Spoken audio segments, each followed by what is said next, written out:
This is an air conditioner at my friend's house. It's going to start up right now. So we are actually outside my friend's house. This is the outdoor upstairs unit. It's about to start up. Want to hear it?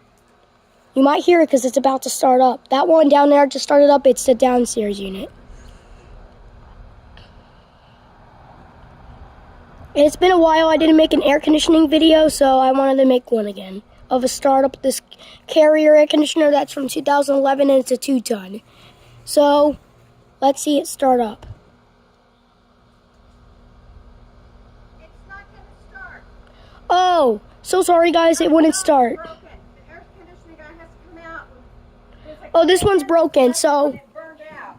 here it is. Fan motor that's broken in it. Oh, the fan motor broke, so sorry about that, guys. Yeah, sorry. But we could go take a look at the other one because it just started up. Here's the other one. It's running.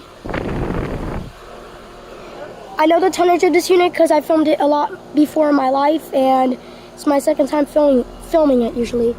2016 5-ton. It's from February. The other one's from January.